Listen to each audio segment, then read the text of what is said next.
Hey Star Wars fans! Several months ago, I attended my very first Comic-Con ever, and I had such a great time, I said that the next one I go to, I was going to cosplay. This was really awesome. I had a really good time here at Comic-Con Brussels, and I'm really looking forward to the next one in November, and that time, I am going to cosplay myself. Got some pretty cool outfits I'm going to put together, and really immerse myself and fully enjoy this experience. But wow, this is really cool to be able to geek out, nerd up with all these good fine people of Belgium and Brussels.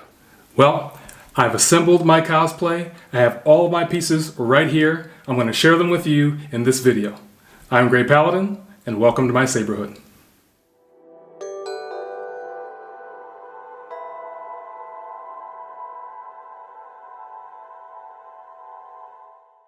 On my channel, I was leaking pictures of all the different pieces and parts as I was getting them.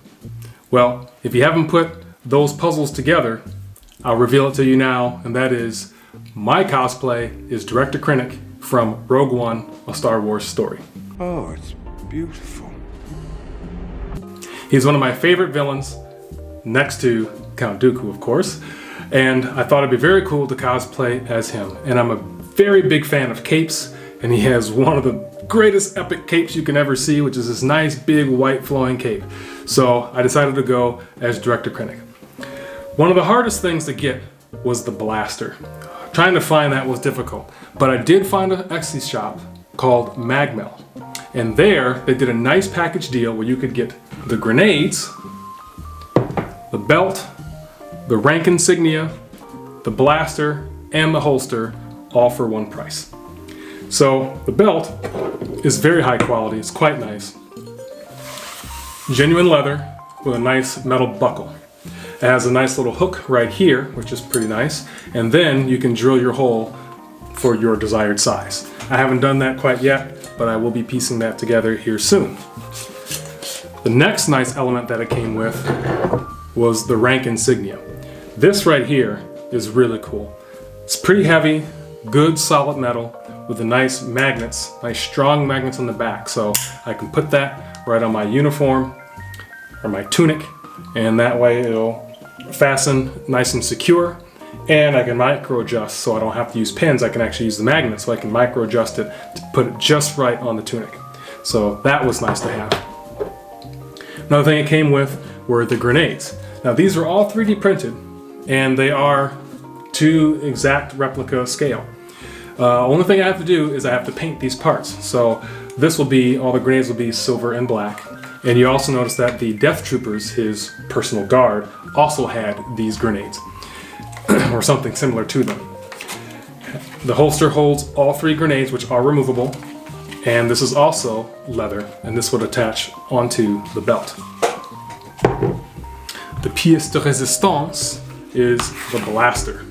This thing is pretty hefty. Unfortunately, there are no moving parts, but it is to scale, and it has all the detail that you would see in the actual movie. So this I do have to paint as well, which will be predominantly silver, black, and brown for the wood. And I'm thinking I might actually install an LED and a little switch on the side so I can get some sound effects or just see the little flash of the lights inside the barrel, which would be kind of cool. And then it has the holster, which is also leather, fits in there just perfectly, which will also go onto the belt as well. So those are all the parts that came from Magmel. Now, to complete the tunic and the look of an Imperial officer, I need code cylinders. Now, I had originally ordered these right here, and these were also on Etsy. I believe that was from CWS, their shop. They do a lot of lightsaber chassis and kill keys, things like that, and they also had these code cylinders. Unfortunately, these were too long to fit into the pockets that I had on my tunic, so I had to reorder another size, and these are a little shorter, a little smaller, as you can see. So these fit perfectly in the pocket and still has the clip that's on there. And for those who don't know, all the code cylinders are chalk holders. So back in the day when teachers would write on a chalkboard, if they didn't want to get their hands dirty and all powdery from the color of the chalk, they would put the chalk in these little holders here, and then they would write on the blackboard from there and keep their hands clean. So that's what the cold cylinders are, essentially. One other item that was really nice and adds a nice flair, and that's the leather gloves. I got these from an Etsy shop called Leather Canada.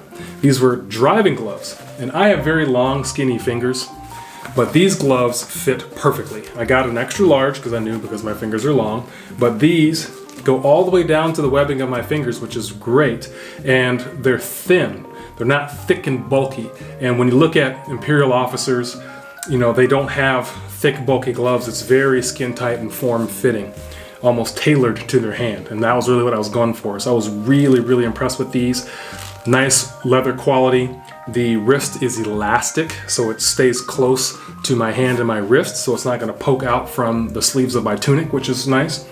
And there's no buttons or anything like that, even though I believe Krennic did have a button snap on his. But not having that, I think it's going to be quite all right. They look good, they feel good, they're like leather driving gloves. And the best part, these are only $12. So Leather Canada, check it out on Etsy. After the gloves, the last element that I need as far as accessories go is the Imperial cap. Now I had one of these back in the day, but it wasn't very good. It was pretty flimsy and it didn't hold its shape very well. But I got this one, which is supposed to be 501st approved, and it holds the shape very well. I like this hat very much, and I ordered separately the code or the silver button that goes on the middle. It has a screw on the back, and I have to basically measure it to make sure it's exactly center, poke the hole, and then I can put that disc on the front there. But this hat fits quite nicely and maintains its shape really well, so I can be an Imperial officer. Nice thing about this is I can change up my uniform. I can go ISB, or I can go black Imperial officer. I don't have to just wear this with my Krennic cosplay.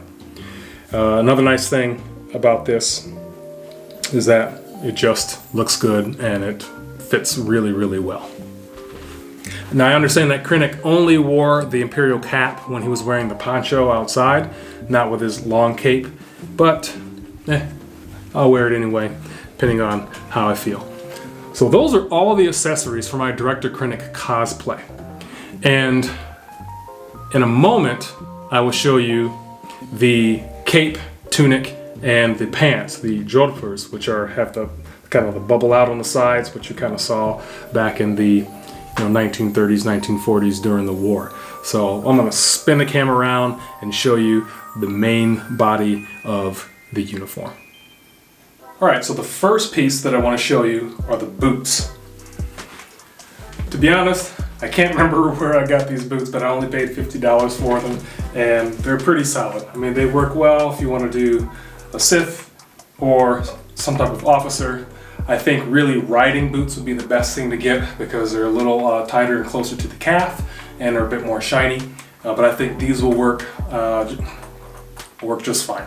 They do look good and they work in a multitude of things. When I wear my Grey Paladin Jedi costume, I can use these same boots. So I really can get what I need, but also be budget conscious as well. The next piece are going to be the pants. And the jodhpur pants, these were difficult to find, to be honest with you.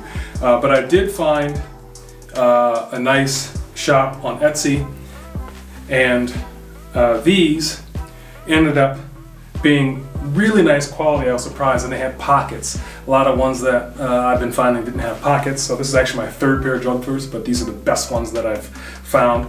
They do have belt loops on here, but you don't necessarily need them because there's these side buckles that can tighten the waist a little bit there, so you don't necessarily need a belt unless you want one.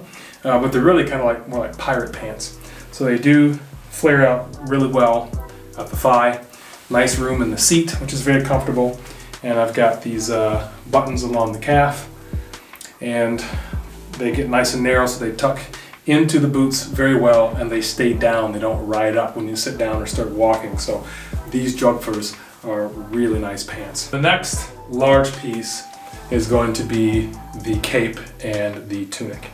Now, unfortunately, when I got these tailor-made for me, it was from an Etsy shop that is no longer open, so I can't divulge that information.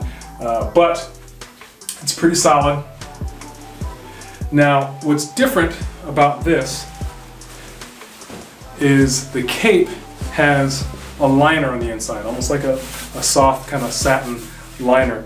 And if you notice in the movie, Krennic doesn't have that, but they put that on this. And I've been debating whether I should take it off or not, but it does keep it kind of clean and stops it from sticking to my body, which is nice.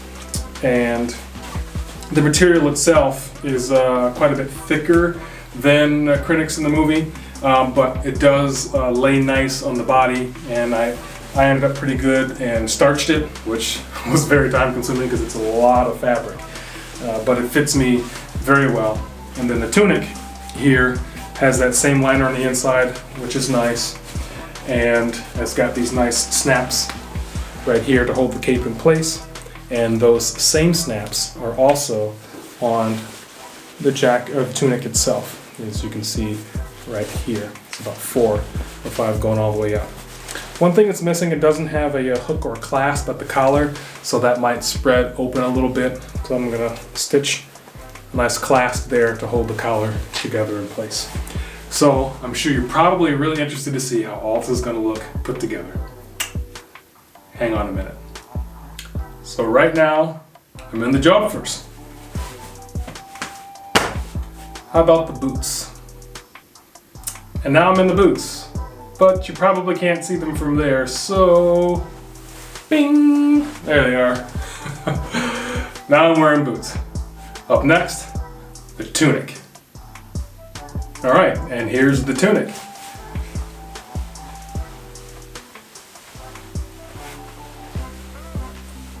I think we'll put some rank on next. Well, there's the rank. How about the belt? And now we have a belt. How about code cylinders? Now I'm wearing code cylinders. You know what? I could just go straight up ISB right now, huh? What do you think? ISB, you know?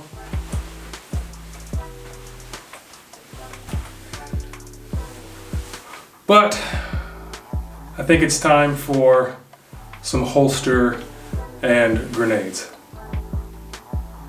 And now I have my blaster and grenades. Ben Mendelsohn must have been left-handed because his holster's on the right. And I'm also left-handed, so this is perfect. I love it. Right there, easy for me to grab. And the grenades right here too. Arm and throw. So I may have to get some clips or something to or some stitching to hold the belt up, because the weight of the blaster and the grenades wants to pull the belt down all the time. But we'll see. I'll see what I'll do there. Well, now it's time for the pièce de résistance, and that is the cape.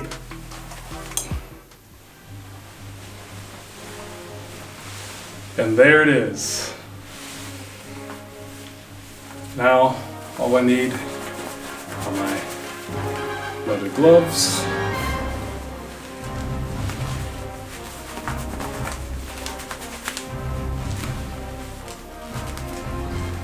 And that's only an inkling of its destructive potential.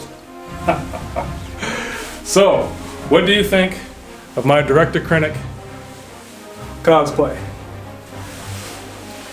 Does that work? Yay or nay? I'm interested to know what you think. Let me know in the comments below what you think of this cosplay. And if you saw this, me, at a convention, would you want to stop for a picture? So I'm really excited about this. I think it's going to be really fun hitting my next con, which is also in Brussels. And once I have my blaster painted, I will update you with that as well. Because it's starting all black, but this is the before. Stay tuned for the after. I'm Great Paladin. Thank you very much for watching, and may the Force be with you. I will not fail.